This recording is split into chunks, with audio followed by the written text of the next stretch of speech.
Hello ma'am मसीदी अखोगी चाहाव Cheng दो अदुदुगी तन हौबो उचरके ma'am येमिनसे चाहाव चेंगी तन सिसु यम हावी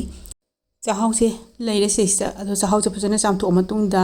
अइना फेन मखा थमगा कंहल्ले दुगा पमाइना तखाइरे युमदा इसाना तखाइजबनिना यम कुपना हेक्ता फाइन ओइना तखाइबदा अदुदुदी ngamjadre तन हौनना ब चाहाव चेंगजे तो नविदोंगता मचल सिंग लौजरगे चीनी अंगांगबो पाउडर से खरा पिको चामच से अनि लौरे अदो सिगी चीनी अंगांगबो पाउडर से नत्रसु अखोगी गुरदो अदो दुम लौबिरसु याय इसिंगचे हुजिकी चीनी लौखिबो चांगदो अदुदगी खजिक्तंग हेलपना हापनी चीनी अंगांगबो पाउडर से तुम नविदोंगता मै मथक्ता ngahaktang thangatlage इसिंगसिना लुम्बु लुम्बुदगी खजिक्तंग हेलपना सारको मतमदा चीनी से लोइनबक तुमख्रे अदोदी मै से मुथाtlage तखाइ खिमा चाहाव चेंगी पाउडर से लोइनबक सिजिनरोय खरादि लौसेलगे कप अमदगी खजिक्तंग हेलपनने आइना लौजैसे थुमजे खजिक्तंग खुजपी अमगुंबै चांगदा याम यामदन हापनी चीनी मही से हैजिलनी लोइनबक अंगतंगदा पुलपना हैजिलोगे तंखाय अमा हान हैजिलगे अदुगा अंगतंग तोटके चाहाव चेंगी पाउडर से एनी युमदा सेमजबनिना याम कुप्प ngamdre खरा पौबसु दुम थेंगनरे चेंग अंगौबगी पाउडर पैकेट किदो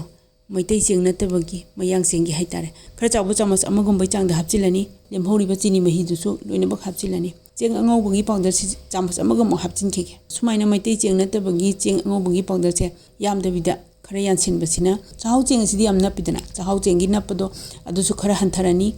अदुगा खारबसु तोइदना चाहाव चेंगजे अदु खाबै चांगदसु खरा दि हंथरनी लेमहौरिबा चीनी मही सिंगदो लोइनबा हाजिला मतुंगदा चाहाव चेंग अतोटपचे सिगी चांगसे सुमाइना लेरे हौजिक आई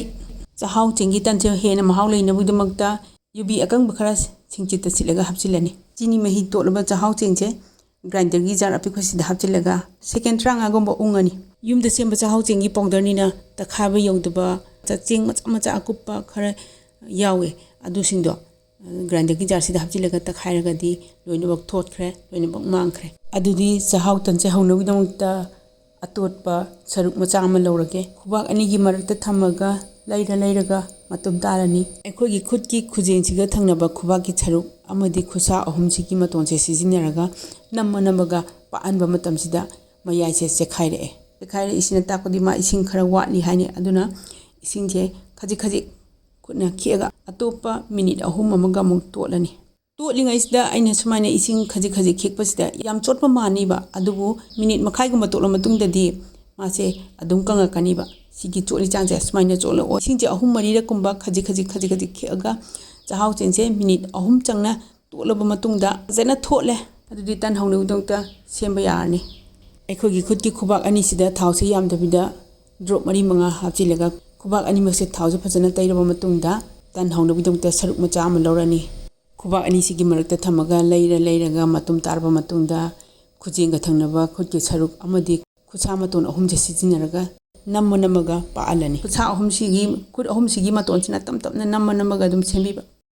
सुमाइ तौदना अतोपा अममुक सेमनी खुबाक अमदी खुद मतोन अहुमजे सिजिनरगा सुमाइना पाअलनी सिदगी हेनदी पाअलरोगे सिदे हेन पाक मतमदा मासे